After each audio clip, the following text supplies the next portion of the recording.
Hello friends, कैसे हैं आप सब। उम्मीद करता हूँ आप सब बढ़िया होंगे, मस्त होंगे और अच्छा सा लॉस कर रहे होंगे अपने ट्रेडिंग अकाउंट्स में। तो उसके लिए लर्निंग ज़रूरी है। आप एक पर्टिकुलर टाइम में अगर एक इंडिकेटर के बारे में सीख गए या चार्ट पैटर्न के बारे में सीख गए तो स्टडी ख़त्म नहीं होती है। स्टॉक मार्केट का क्या है कि आप सपोज ड्राइव कर रहे हो एक रोड पे, तो आपको एक हाईवे की रोड मिली। वहाँ क्या है कि आप 100 की स्पीड पे गाड़ी भगा पाओगे, लेकिन एक सिचुएशन आपको ऐसी भी आएगी जब आप सिटी में होगे जहाँ रोड खराब होगा, तो आपको वहाँ 10 या 20 की स्पीड पे रखनी होगी। 50 तक ले जा सकते हो। वहीं आप ट्रैफिक में चला रहे हो तो आप 10 की स्पीड भी क्रॉस नहीं कर पाओगे, बस रेंग रहे हो। तो सेम मार्केट के साथ है कि एक टाइम होगा जैसे 2020 के कोविड के बाद आपको एक हाईवे जैसी ज़मीन मिली कि आप 100 की स्पीड से भाग रहे हैं। आपको कोई फ़र्क ही नहीं पड़ता गियर चेंजिंग का, कुछ भी नहीं, बस आपने एक टॉप गियर डाला, स्टीयरिंग पकड़ी और सीधे सीधे जा रहे हो। तो वो सिचुएशन तो परफेक्ट थी, लेकिन वो 1 डेढ़ साल चली। उसके बाद में अब क्या है, अब रोलर कोस्टर राइड चल रही है, कभी अप्स एंड कभी डाउन। ये निफ्टी का हाल है फिलहाल में। तो हमें ये देख सकते हो जैसे रोलर कोस्टर, जैसे मैंने बोला, ऊपर गए नीचे आए, ऊपर गए नीचे आए, ऊपर गए नीचे आए। तो ये रोलर कोस्टर राइड में थोड़ा सा डिफिकल्ट हो जाता है ट्रेड करना। पर आपको सही टाइम पता होना चाहिए कब खरीदना है कब बेचना है। वो कैसे जज करोगे, मैंने प्रीवियसली कई इंडिकेटर बता चुका हूँ। वो सब एक कॉम्बिनेशन है, मतलब वन बाय वन मैंने इंडिकेटर को इंट्रोड्यूस किया है और एक लेवल पे आके हम उसे अपने सारे अपने चार्ट पे इम्प्लीमेंट करेंगे। अब एग्जाम्पल के लिए आज मैं बात करने वाला हूँ आरएसआई की। तो आरएसआई में होता क्या है, आरएसआई की फुल फॉर्म देख रहे हो आप, जैसे रिलेटिव स्ट्रेंथ इंडेक्स। तो इसमें क्या है कि आपको एक, जो ये पीक पकड़ रहा है, प्राइस ऊपर जा रहा है, तो इसमें स्ट्रेंथ कितनी है उसमें प्राइस ऊपर जाने में। मतलब कि अगर ये लाइन ऊपर जा रही है तो बायर इंटरेस्टेड है, और लाइन अगर नीचे जा रही है तो सेलर इंटरेस्टेड है। और जब ये 70 अबव चली जाती है, ये 83 पे 70 अबव, 0 to 100 इसकी मैक्सिमम लिमिट है। मिनिमम 0 मैक्सिमम 100, पर ऐसा होता नहीं है। 10 या 7 से मैक्सिमम टाइम मैंने देखा है कि 7 से नीचे तो मैंने नहीं देखा, और 96 या 98 के अबव आरएसआई नहीं देखा। मोस्ट ऑफ केस में इतना नहीं खींच पाता ये, ओवर बॉट रेंज हो जाती है। अगर 90 प्लस चला होगी, 70 प्लस जाते ही ओवर बोट जोन स्टार्ट हो जाएगा, और उसके बाद वो कितना खींचेगा ये बायर्स के ऊपर डिपेंड करता है। सेम चीज सेलिंग साइड है, 30 के बिलो ओवरसोल्ड हो जाता है। ये 27 था, 30 के बिलो ओवरसोल्ड हो जाएगा। मतलब ऐसा होता है कि जब ये इस रेंज में पहुंचता है तो आप दो चीज़ों के लिए तैयार हो सकते हो कि ये रिवर्सल के लिए तैयार है। अलग अलग टाइम फ्रेम पे अलग अलग जजमेंट हम ले सकते हैं, बट फिलहाल में क्या है कि अगर हम सिर्फ डे को ही देख रहे हैं तो हमारी उम्मीद ये रहती है कि यहाँ से रिवर्स होने के हायर चांसेस हैं। तो सेम चीज़ यहाँ हुई कि नेक्स्ट डे एक कैंडल बनी और प्राइस रिवर्स हो गया, बट कितना रिवर्स हुआ, एक लिमिट तक। फिर उसके बाद वापस आया, फिर ये 28 तक गया, और उसके बाद में फिर एक रिवर्सिंग जोन की बारी आई और प्राइस फिर से ऊपर, और प्राइस गया ओवर बॉट रेंज में, ओवर सोल्ड से ओवर बॉट तक गया, ओवर बॉट पे फिर नीचे आया, फिर ओवर सोल्ड की जोन में गया पर प्रॉपर टच नहीं करा, 32.6 का बनाया। मतलब एक उम्मीद जाग गई कि हाँ अब ये जो ओवरबॉट जोन था वो हल्का हो गया है, अब प्राइस वापस ऊपर की तरफ। तो ये जिगजैग रेंज चलती रहेगी, क्योंकि एक लिमिट से ज़्यादा चीज़ कोई खरीद ही नहीं जा सकती।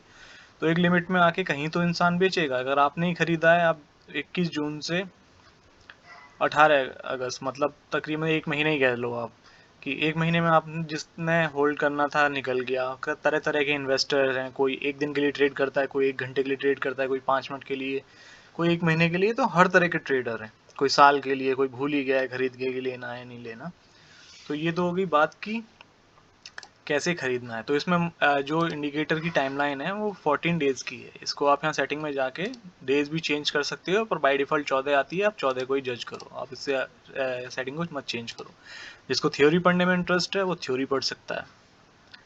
इस वीडियो को पॉज करो, थ्योरी पढ़ लो। मैं पढ़ के सुनाऊंगा तो वीडियो लंबा हो जाएगा, और कोई इतना इंटरेस्टेड इसमें ऐसा है नहीं कि आपको सीखना पड़ेगा। तो कंजर्वेटिव रेंज एक हो गई कि ओवर बॉट हो गया 80 अबव, या 80 पे, ओवर सोल्ड हो गया 20 पे। ट्रेडिशनल रेंज में 70-30 हम यही मान के चलते हैं कि 30 के बिलो जाते ही वो ओवर सोल्ड हो जाएगा, 70 अबव जाते ही ओवर बॉट हो जाएगा। एग्रेसिव रेंज में ये है 60-40। तो इसमें इतना ज़्यादा दिमाग लगाने की जरूरत नहीं है। अगर आप किसी रेंज में, यही मान के चलते हैं, RSI का इंडिकेटर हमने लगा लिया। अगर आप इसके ब्रेकआउट पे खरीदना चाह रहे हो तो 297 पे आपने खरीदा, आपने देखा कि 36 RSI ऐसे 40 है, आप खरीद सकते हो। मतलब अबव 50 आप, जब RSI अबव 50 होगा तो आप बाइंग कर सकते हो। और जब RSI 70 पहुंच जाता है तो आपको ये नहीं है कि 70 पे जाते ही बेच देना है। आप 70 पे RSI जाने के बाद आप इंतज़ार कर सकते हो SL दे के, या किसी भी तरीके से आप अपने प्राइस लॉस में नहीं जाना है। बेसिकली ये है कि अगर आपने कहीं खरीद लिया है तो और आप 70 पे नहीं बेच रहे हैं, मेरी रिकमेंडेशन है कि RSI देख के ना बेचो। 70 कोई इतनी खास ओवर रेंज नहीं होती, ओवरबॉट रेंज। तो उसमें क्या है कि अगर सपोज हमने यहाँ SL बचा लिया, प्रीवियस लो पे आपने SL बचा लिया, तो आपको कितना अच्छा गेन मिला। वहीं अगर आप 70 पे बेच दोगे तो नहीं उतना गेन ले पाओगे। ये गया है ओवरबॉट रेंज, देखो कि 80 से 3 गया है, 82.69 है। तो अब सपोज अगर आप यहाँ निकल जाओगे 70 की रेंज में, इस दिन आप निकल जाओगे 404 के हाई पे, लेकिन आपको नेक्स्ट मौका भी मिला 469 का, मतलब 60-65 पॉइंट और आपको एक्स्ट्रा मिल गए। तो ये ज़रूरी नहीं है कि आप ओवरबॉट होते ही बेच दो, आप इंतज़ार कर सकते हो, पोजीशन बना सकते हो।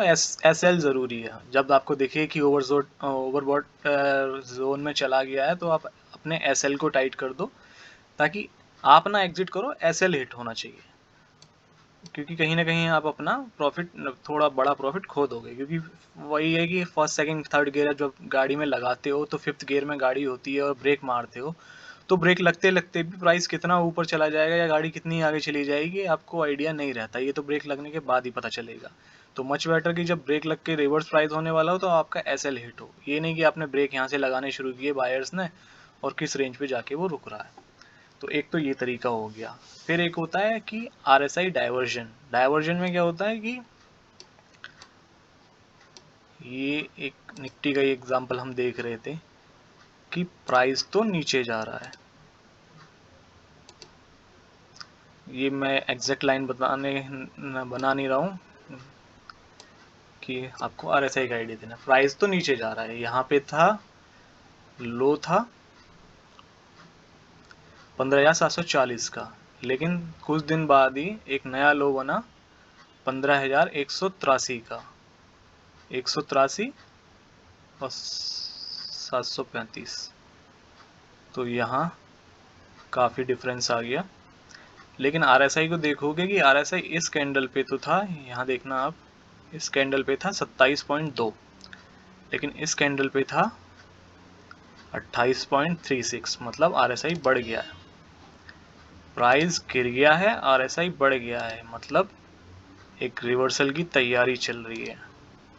बायर तो खरीद रहे हैं बट मार्केट में प्राइस डाउन चला गया ड्यू टू पैनिक, या कुछ भी समझ लो आप। बड़े इन्वेस्टर्स या तैयार हैं, वो बाइंग कर रहे हैं और आप सेलिंग कर रहे हैं। मतलब आपको दिख रहा है प्राइस नीचे जा रहा है, बट वहाँ एक आपको जोन मिल गया कि ये लाइन तो नीचे झुकी हुई है, ये लाइन ऊपर जा रही है RSI की, मतलब ये डाइवर्जन है, यहाँ रिवर्सल बढ़ जाता है। आप सपोज इस कैंडल पे जब यहाँ RSI ने क्रॉस किया, इसको सपोर्ट मान लिया इस लाइन को, और नेक्स्ट लाइन पे आप किसी भी कैंडल के ब्रेकआउट पे खरीद सकते हो। यहाँ सपोर्ट के बाद एक रेंज है, इस कैंडल के हाई पे चाहो तो आप खरीद सकते हो कि इसके ऊपर जाए तो मैं खरीद लूँ, या आप एक छोटा सा SL मेंटेन कर सकते हो कि 2 या 3 दिन के बाद में अगर आपको लग रहा है कि हाँ ये डाइवर्जन बन रहा है तो आप ले सकते हो। एक बेसिक आइडिया मैं बिगिनर्स के लिए दे रहा हूँ कि छोटे से SL पे यहाँ ऊपर जा सकते हो। बाद बाकी ये चीज़ आपको पहले दिन से नहीं आएगी कि मैंने ये लाइन ड्रॉ कर दी और आपने अपना SL बचा लिया। पहले दिन से आप नहीं सीख पाओगे, ये टाइम के साथ एक्सपीरियंस करने वाली चीज़ है, क्योंकि हर बार डाइवर्जन बनते हुए भी नहीं नज़र आते हैं। एक MFSL का एग्जांपल दे दूं कि यहाँ पे भी प्राइस नीचे जा रहा है बट RSI ऊपर जा रहा है। यहाँ देखोगे कि अगर इस पे वॉल्यूम अच्छा था और नेक्स्ट डे से ही प्राइस ऊपर जाना शुरू हुआ। सपोज अगर यहाँ थर्ड डे पे भी खरीदते हो, 672 पे खरीदते हो, तो आप, और SL इस कैंडल का लो होगा, इस कैंडल का लो 625 और लिया है आपने 672।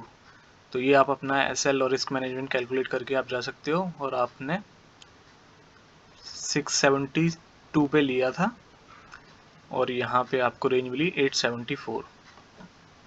तो आपको एक अच्छा खासा रिटर्न मिल गया। और आप देखोगे कि ये कैंडल है इन्वर्टेड हैमर, आपको नहीं पता चलेगी एक बार में, तो इन फ्यूचर हो सकता है कि आप समझने लगोगे धीरे धीरे करके, आपको इंट्रोड्यूस होना है इन सब इंडिकेटर्स टूल वगैरह कैंडल्स पैटर्न से। नहीं समझ में आ रहा कि कैंडल क्या है, कोई बात नहीं, सिंपल सा जोन है हमारा कि RSI 70 प्लस जा रहा है और हम तैयार हैं अपने SL के साथ कि प्राइस नीचे आते ही हमारा SL हिट और हम बाहर। तो 81.81 पे RSI गया है और प्राइस फिर नीचे आना स्टार्ट, और यहीं कहीं हम अपना SL हिट करवा लें। किसी भी प्रीवियस कैंडल के लो को हम SL मॉडिफाई करके चल सकते हैं, कोई दिक्कत नहीं है। SL अगर हमारा यहाँ पे भी हिट हो गया कोई इशू नहीं, हमें थोड़ा सा ही डिफरेंस आया, बट एक लंबा सा हमने डाइवर्जन की वजह से, RSI डाइवर्जन की वजह से हमने अच्छा खासा प्रॉफिट कर लिया कुछ ही दिनों में। इस केस में तो प्राइस रिवर्स हो गया क्योंकि मार्केट भी अभी अच्छी नहीं है, अप एंड डाउन चल रहे हैं। बट वेदांता का अगर मैं एग्जांपल लूँ प्रीवियस टाइम का, तो 2020 की बात है, 2020 से तो खैर स्टॉक बढ़े थे, बट वही है कि प्राइस नीचे जा रहा था, RSI ऊपर जा रहा है। इस रेंज में अगर किसी ने खरीदा है 9 नवंबर 2020 को 99 रुपीज़ के रेट पे, तो ये तो गया 150, मतलब 50% आराम से उसने ग्रोथ ली है, और 50% पे किसी तरह से वो इसको अगर नज़र भी बनाए रखा है, या एक ओवरबॉट हटने के बाद वापस एक से बाइंग करते हो, तो आप देख सकते हो कि 99 रुपीज़ पे ख़रीदा हुआ स्टॉक आपका डाइवर्जन के बाद कहाँ तक चला गया है। तो ये सब अपॉर्चुनिटी बनती रहती हैं, कोई भी फिक्स इंडिकेटर नहीं है कि आप इस इंडिकेटर पे खरीदोगे बेचोगे तो आपको प्रॉफिट होगा, या कोई भी A to Z इंडिकेटर आप लगाना चाहो लगा सकते हो। बट 100% श्योरिटी एक सिंगल इंडिकेटर पूरी मार्केट में नहीं देता है। चाहे आप कैंडल स्टिक पैटर्न कह लो, प्राइस एक्शन कह लो, इंडिकेटर कह लो, एक भी थ्योरी ऐसी नहीं है जो गारंटी दे आपको कि 100% आप उससे पैसा बनाओगे। तो पैसा बनता कैसे है? पैसा बनता है रिस्क मैनेजमेंट से। मुझे 100 रुपये गंवाने हैं तो कम से कम 200 रुपये कमाने हैं। अगर ये थ्योरी फॉलो करते हो तो पैसे कमा पाओगे, वरना ये कैंडल्स देख रहे हो कि कहाँ से खरीदोगे कहाँ बेचोगे। और ये एक चीज़ और कि ओवरबॉट जोन जब चल रहा हो 70 अबव अगर प्राइस है तो आपको नहीं खरीदना है, आप वेट करोगे।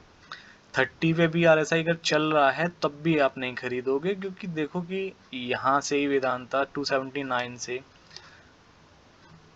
220 चला गया, तो इंतज़ार करो। 50 अबव RSI अगर जा रहा है तभी बाइंग अपॉर्चुनिटी देखो, बिलो 50 नहीं देख सकते। इन फ्यूचर आप देख पाओगे कि आपको एक्सपीरियंस हो जाएगा उस चीज़ का कि हाँ प्राइस किस रेंज से अगर 35 भी है तो रिवर्स कर रहा है। ये आपको एक्सपीरियंस के साथ पता चलेगा, आपको पहले दिन से पता नहीं चलेगा। तो इसलिए RSI जब अबव 50 हो तभी बाइंग देखो, वरना नहीं देखो। आप शॉर्ट कर नहीं सकते क्योंकि आप फ्यूचर ट्रेड नहीं कर रहे हो, तो आपको सिर्फ बाइंग अपॉर्चुनिटी देखनी है, तो वो मिलेंगी सिर्फ RSI 50 अबव के ऊपर। तो हम नेक्स्ट वीडियो में मोस्ट प्रोबेबली हम रिस्क मैनेजमेंट के बारे में बात करेंगे कि पैसा बनता कैसे है, हाथ में कैसे रुकता है। क्योंकि इंडिकेटर तो हमने सारे देख लिए, इससे ज़्यादा कोई इंडिकेटर नहीं है, लीडिंग और लगे इंडिकेटर हैं। एक ही चार्ट पे 50 इंडिकेटर लगा के आप कंफ्यूज हो जाओगे।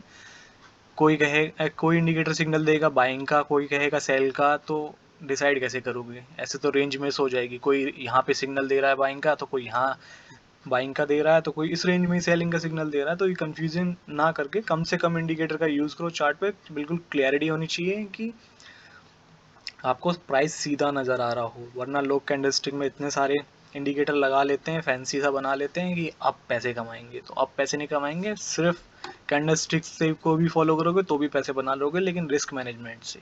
कोई इंडिकेटर, कोई थ्योरी, कोई कुछ भी आपको 100% श्योरिटी नहीं देता है। ना किसी के पास 100% श्योरिटी है कि हाँ ये चीज़ थ्योरी यूज़ करके या ये स्ट्रेटजी यूज़ करके 100% पैसा बनेगा। 100% पैसा नहीं बनता है। So thanks for watching my video. Next video में मिलते हैं नेक्स्ट स्ट्रेटजी के साथ।